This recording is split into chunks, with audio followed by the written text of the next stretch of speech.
আজ থেকে ৪-৫ মাস আগে আমার গ্র্যাজুয়েশন শেষ হয়।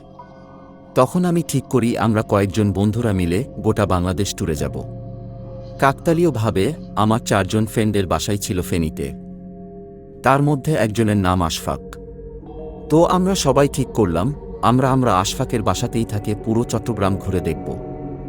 বাড়িটির লোকেশন ফেনী থেকে একটু ভিতরে একটা গ্রামে। আমরা সেখানে গিয়ে দেখলাম বেশ বড় একটা পুরনো দিনের বাড়ি, বাংলো বলেও কম হবে না। আশফাকের বাবার ঢাকায় বড় ব্যবসা থেকে তার বাড়ির সবাই ঢাকাতে থাকে, তাই গ্রামের বাড়িটি ছিল পুরো ফাঁকা।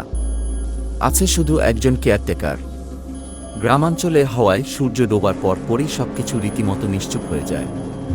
আমি আর আশফাক একদিন আগেই চলে এসেছি। সেখানে যাওয়ার পর দেখলাম আমাদের থাকার ব্যবস্থা বেশ জাঁকজমকভাবেই করা হয়েছে। আমি ফ্রেশ হওয়ার জন্য বাথরুমে ঢুকে একটা জিনিস দেখে একটু অবাক হলাম। এত আলিশান একটা বাথরুম, কিন্তু কোনো আয়না নেই। যাই হোক, ফ্রেশ হয়ে বাইরে এসে একটু ঘুরোঘুরি করে দেখলাম শুধু বাথরুম না, বরং পুরো বাসায় কোনো আয়না নেই। ব্যাপারটা একটু উদ্ভট লাগলো, এত বড় বাড়ি আর একটা আয়না থাকবে না।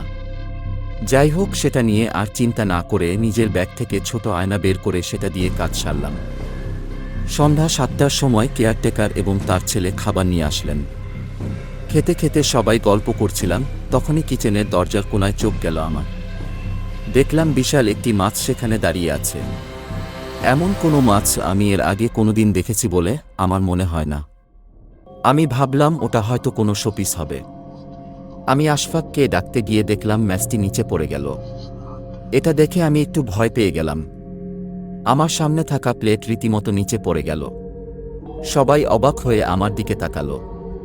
তখন আমি সবাইকে ঘটনাটি বললাম, কিন্তু লক্ষ্য করলাম কেয়ারটেকার সাহেব আমার কথা শুনে একটুও ইতস্তত হলেন না, এবং তিনি বললেন, মনে হয় বাঁধনগুলো আবার লাগাতে হবে। এই কথার মনে আমি তখনও বুঝতে পারলাম না। তারপর খাওয়া দাওয়া শেষ করে দুজন দুই রুমে ঘুমাতে চলে গেলাম। প্রায় রাত ৩টার সময় আমার ঘুম ভেঙে গেল।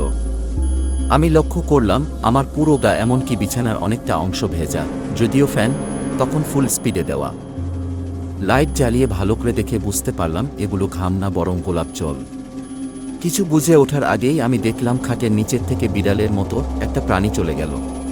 প্রাণীটি পুরো বিড়ালও না, আবার কুকুরও না। আমি এটা দেখে ভয়ে পাশের রুমে চলে যাই, কিন্তু সেখানে কাউকে দেখতে পাই না। তাই আমি নিচে যাওয়ার জন্য দৌড়াতে থাকি এবং সেই সময়ই আমি জ্ঞান হারিয়ে ফেলি। সকালে জ্ঞান ফিরলে দেখি সবাই আমাকে ঘিরে বসে আছে। তখন আশফাক আমাকে জিজ্ঞেস করে, আমার কাপড়ের ব্যাগ কোথায়?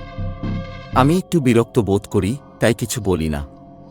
এরপর আশফাক আমাকে বলে, সত্যি করে বলো, তুই কোনো আয়না এনেছিস? আমি বলি, ভাই, আমার জীবন যায়, আর তুই আছিস আয়না নিয়ে। তখন আশফাক বলে, শুধু তোর না, আমাদের সবারই জীবন যায়।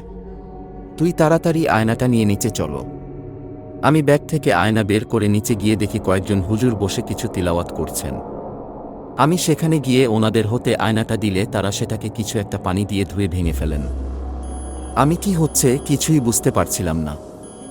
আশফাককে জিজ্ঞেস করলে ও বলে, আমি তোকে ঢাকা যাওয়ার সময় বলব। ও আমাকে ১ ঘন্টার মধ্যে রেডি হতে বলে। যাওয়ার পথে আমি যেসব শুনলাম তো শুনে আমি অতকে উঠলাম। আশফাক বলল, এই জায়গায় মুঘল আমলে অনেক মানুষকে মারা হয়েছিল। পরবর্তীতে আশফাকের দাদারা যখন এখানে বাড়ি বানানোর সিদ্ধান্ত নেন, তখন যেই কাজ শুরু করত সেই কোনো না কোনো সমস্যার শিকার হতো। শফাকের বাবা ২০০৯ সালে এই বাড়ি বানিয়ে থাকতে শুরু করেন।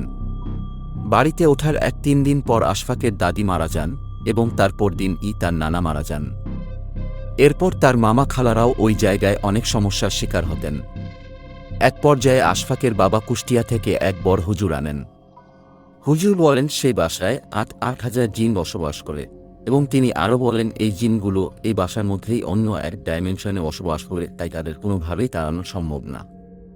হুজুর আরও বলেন যে বাসা থেকে সকল আয়না সরিয়ে ফেলতে হবে, কারণ এইসব জিনিস তাদের এবং আমাদের ডাইমেনশনের মধ্যে সংযোগ করে দেয়। আমি সে বাড়িতে আয়না নিয়ে গিয়েছিলাম, তাই সেই জিনরা ওই বাসায় আসতে পেরেছিল।